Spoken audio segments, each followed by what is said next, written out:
Good morning दोस्तों, स्वागत है आपका साइंस कॉन्सेप्ट में।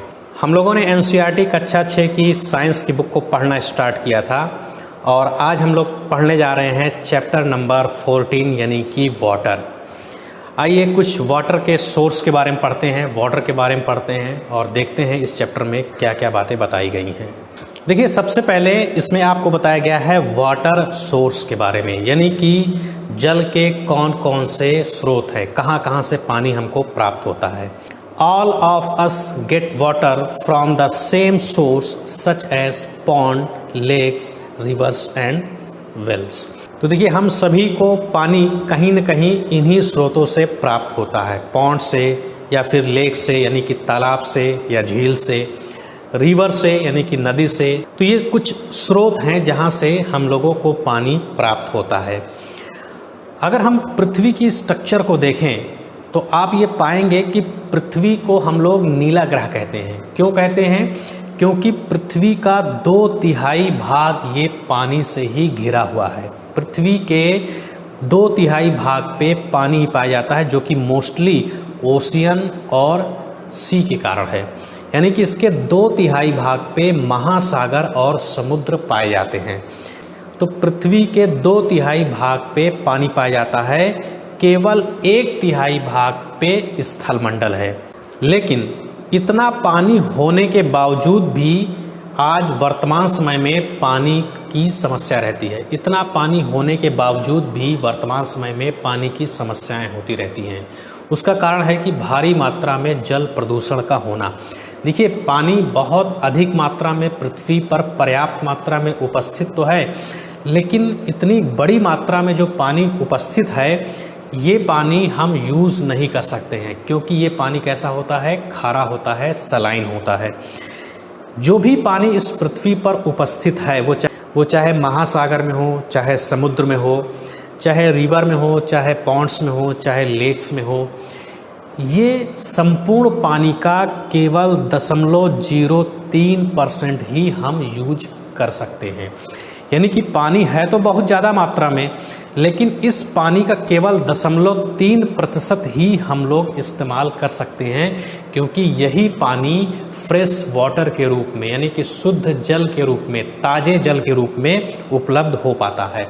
बाकी ज़्यादातर पानी जो है, यानी कि पानी का 99.7% भाग जो है वो सैलाइन वाटर के रूप में है। अब देखिए, water in the ocean and sea has many salt dissolve in it, है ना। तो जो भी ओशियन और सी का पानी है, इसमें कई प्रकार के साल्ट डिजॉल्व रहते हैं और इन साल्ट के डिजॉल्व होने के कारण इनका जो पानी होता है वो कैसा होता है? सैलाइन होता है, यानी कि खारा होता है। Not fit for drinking and other domestic agriculture and industrial needs. खारे होने की वजह से हम लोग इसे डोमेस्टिक पर्पस से या एग्रीकल्चर पर्पस से या इंडस्ट्रियल पर्पस से यूज़ नहीं कर सकते। तो बहुत अधिक मात्रा में पानी होने के बावजूद भी हम इस पानी का इस्तेमाल डोमेस्टिक पर्पस से या एग्रीकल्चर पर्पस से या फिर इंडस्ट्रियल पर्पस से नहीं कर पाते हैं, क्योंकि इसमें डिफरेंट टाइप्स के सॉल्ट डिजॉल्व होते हैं, जिसके कारण ये पानी खारा होता है, सैलाइन होता है और हम इसे इस्तेमाल नहीं करते हैं। केवल जो भी पानी उपलब्ध है पृथ्वी पर उसका 0.3% भाग ही हम लोग इस्तेमाल कर पाते हैं, जो कि फ्रेश वाटर के रूप में होता है। How does the ocean water reach ponds, lakes, river and wells. अब देखिए, यहाँ पे एक प्रश्न आ रहा है कि कैसे ये पानी, ये ओशियन का जो पानी है, ये पॉन्ड में, लेक में, रिवर में या वेल्स में, इन सब में कैसे पहुँच जाता है। देखिए, हम लोग डायरेक्टली ओशियन के वाटर का इस्तेमाल तो नहीं करते हैं, लेकिन फिर भी जो भी पानी हम लोग इस्तेमाल करते हैं वो कहीं ना कहीं ये ओशियन में भी उसका कुछ ना कुछ योगदान होता है, कहीं ना कहीं कुछ हिस्सा उसका ओशियन से भी आता है। तो कैसे ओशियन का वाटर पॉन्ड्स में, लेक्स में, रिवर्स में, वेल्स में पहुंच रहा है, इसको आइए समझने की कोशिश करते हैं। दूसरा प्रश्न यहाँ पे देखिए, मैंने और एक लिख रखा है कि how come the water from these sources is not saline. आ तो रहा है ओशियन से, मैंने बताया कि इसका कुछ हिस्सा आपको ओशियन से प्राप्त हो रहा है, अब ओशियन का वाटर चूंकि सलाइन होता है तो आप कह सकते हैं कि तब तो इसको सलाइन होना चाहिए, लेकिन जो भी पानी हम लोग इस्तेमाल कर रहे हैं जो कि फ्रेश वाटर है वो सलाइन नहीं होता है। तो ओशियन से आने के बावजूद भी ये सलाइन क्यों नहीं होता है, ये पूरी प्रोसेस कैसे होती है, इसको हम लोग आइए समझते हैं। देखिए, इस पूरी प्रोसेस को समझने के लिए हमें समझना पड़ेगा वाटर साइकिल, क्योंकि वाटर साइकिल के द्वारा ही हम इस पूरी प्रोसेस को समझ सकते हैं कि कैसे ओशियन का पानी ये पॉन्ड्स में और लेक्स में, रिवर्स में, इन सब में जो है उसका कुछ हिस्सा पहुंच जाता है। तो आइए सबसे पहले हम लोग वाटर साइकिल को डिस्कस करते हैं, इसको समझते हैं, फिर उसके पश्चात हम लोग इन प्रश्नों का उत्तर देने का प्रयास करेंगे कि कैसे जो भी पानी हम लोग फ्रेश वाटर इस्तेमाल कर रहे हैं उसका कुछ हिस्सा ओशियन से आता है और क्यों ये सैलाइन नहीं होता है। तो आइए वाटर साइकिल को समझते हैं। आइए वाटर साइकिल को समझने के लिए सबसे पहले हम लोग समझते हैं इवेपोरेशन को।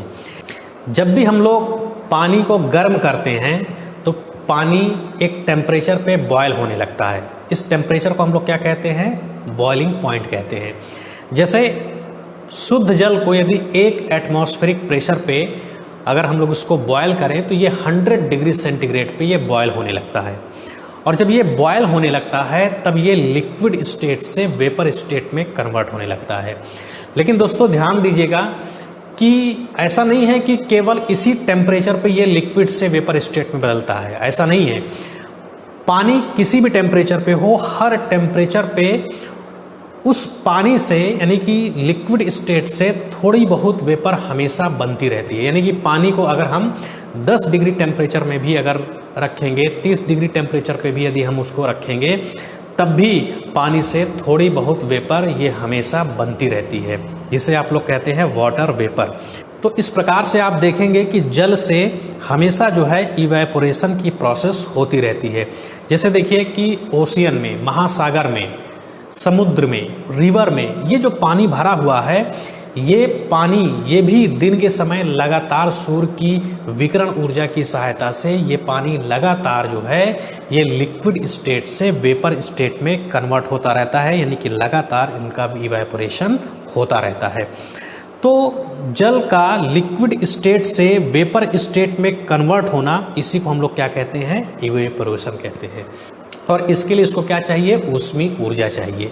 और महासागरों के पानी को, समुद्र के पानी को वाष्पित होने के लिए, इनका वाष्पन होने के लिए इनको ऊर्जा कहाँ से प्राप्त होती है, सोलर रेडिएशन के द्वारा। यानी कि सूर्य से जो ऊष्मीय विकिरण आती है, यानी कि सूर्य से जो ऊष्मीय ऊर्जा प्राप्त होती है, जो वहाँ से विकिरण ऊर्जा प्राप्त होती है, उसी का इस्तेमाल करके पानी लगातार वाष्प में बदलता रहता है। Warm air provides the heat for evaporation of water. इसके अलावा अगर देखिए कोई पानी अगर मान लीजिए कि डायरेक्ट सनलाइट में नहीं रखा है, अगर वो किसी छायादार जगह पे रखा है, तब भी वो इवेपोरेट होता रहता है।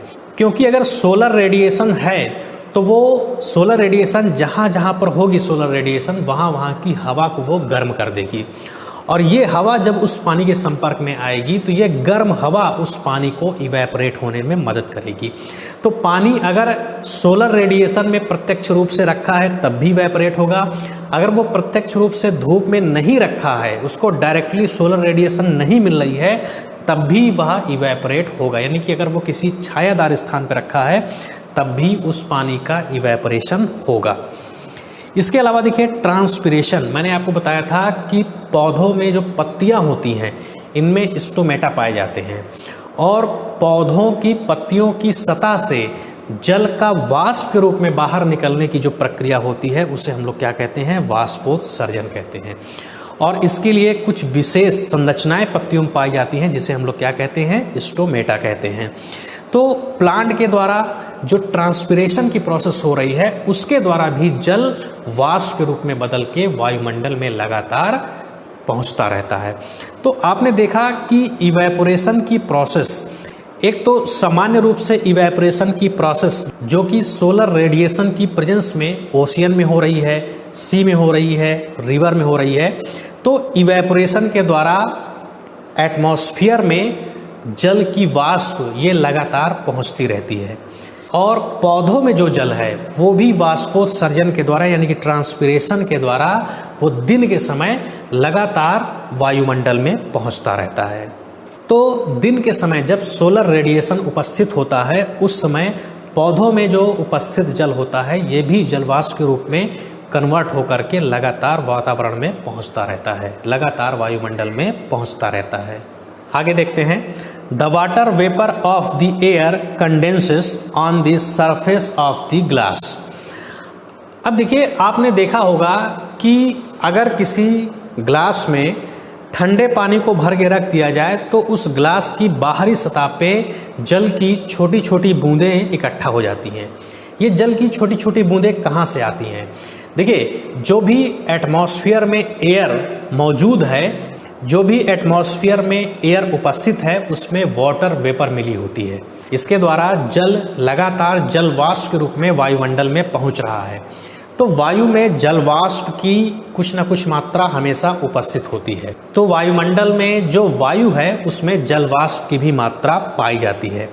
अब यही जल वाष्प जब ठंडे ग्लास की सतह के संपर्क में आती है तो वो कंडेंस होने लगती है, उसका कंडेंसेशन होने लगता है, यानी कि वाटर वेपर ठंडी होने लगती है और ठंडी होकर के ये जल की छोटी छोटी बूंदों में बदल जाती है और ठंडी होकर के ये जल की छोटी छोटी बूंदों में बदल जाती है। तो देखिए, जो वाटर वेपर है जब इसका कंडेंसेशन हो जाता है तो ये वाटर ड्रॉपलेट्स में यानी कि जल की बूंदों में बदल जाती है और यही जल की बूंदें आपको ग्लास की बाहरी सतह पर दिखाई पड़ती हैं। अब देखिए, वायुमंडल में जो जल वाष्प है ये भी जब ठंडी होती है तो जल की बूंदों में कन्वर्ट हो जाती है और यही जल की बूंदें आपको बादल के रूप में दिखाई पड़ती हैं। As we go higher from the surface of the earth it gets cooler, यानी कि जैसे जैसे पृथ्वी की सतह से आप अधिक ऊंचाई पर जाएंगे वैसे वैसे वातावरण का तापमान ठंडा होता जाता है, वैसे वैसे टेम्परेचर कम होता जाता है। इसका मतलब ये है कि अधिक ऊंचाई पर ये जलवाष्प ठंडी होकर के जल की बूंदों में कन्वर्ट हो जाती हैं। At sufficient height the air becomes so cool that the water vapor present in it condenses to form teeny drops of water, यानी कि sufficient height पे ये जो वाटर वेपर है ये कन्वर्ट हो जाएगी किसमें? Tiny drops of water. तो यही टीनी ड्रॉप्स ऑफ वाटर जो हवा में तैरती रहती हैं इन्हीं को हम लोग क्या कहते हैं? क्लाउड्स या फिर बादल कहते हैं। Many droplets of water comes together to form large size drop of water। अब देखिए, जल की ये बहुत छोटी छोटी जो बूंदें हैं, ये जो ड्रॉपलेट्स हैं, ये जब एक दूसरे के साथ मिल जाती हैं तो ये बड़े साइज की ड्रॉप बनाती हैं और जब ये बड़े साइज की ड्रॉप बन जाती है तो यही प्रेसिपिटेशन के रूप में जो है, तो जल की छोटी छोटी बूंदें जब आपस में मिलती हैं तो बड़ी बूंद का निर्माण होता है और ये बड़ी बूंद ही वर्षा के रूप में पृथ्वी पर आने लगती है। इसी को हम लोग क्या कहते हैं? Water precipitation. देखिए, वाटर प्रेसिपिटेशन का मतलब ये है कि जो भी वाटर वेपर एटमॉस्फेयर में है वो कंडेंस होकर के वापस फिर से अर्थ सरफेस पे आए, इसी को वाटर प्रेसिपिटेशन कहते हैं। ये रेन के फॉर्म में भी हो सकती है, हेल यानी कि ओला के फॉर्म में भी हो सकती है, या फिर स्नोफॉल या हिमपात के रूप में भी हो सकता है।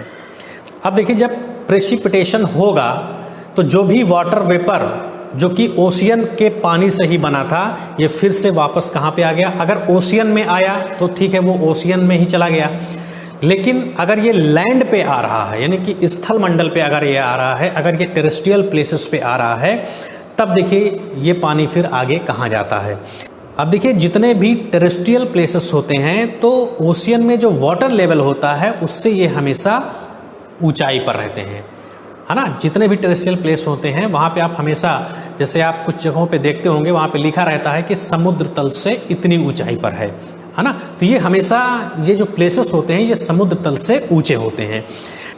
इसका मतलब ये है कि टेरेस्ट्रियल प्लेस से ओशियन की तरफ एक स्लोप होगा, ढाल होगा, तो जो भी वाटर का प्रेसिपिटेशन होगा वो इस स्लोप के कारण ओशियन में चला जाएगा।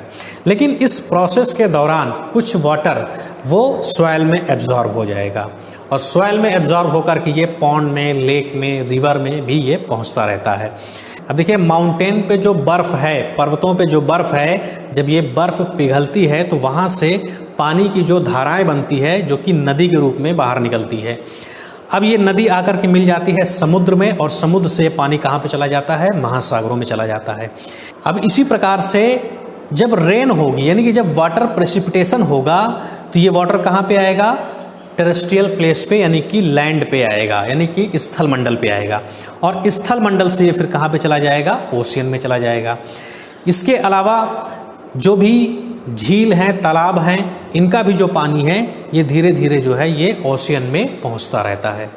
तो इस तरीके से ये पूरी एक साइकिल बन जाती है। पहले वाटर का इवेपोरेशन होता है, फिर उसके बाद उसका कंडेंसेशन होता है और ये पानी का पूरा एक साइकिल बन जाता है जो कि लगातार चलता रहता है और इस तरीके से वाटर की साइकिल कंप्लीट होती रहती है। तो इस तरीके से आपने देखा कि ओशियन से जो वाटर इवेपोरेट हुआ था वो पुनः ओशियन में फिर से पहुंच जाता है और इस तरीके से ये वाटर साइकिल चलती रहती है। तो आज की इस वीडियो में दोस्तों इतना ही। अगर वीडियो पसंद आया हो तो वीडियो को लाइक करिए और इसको अपने दोस्तों के साथ शेयर करिए। Thank you student.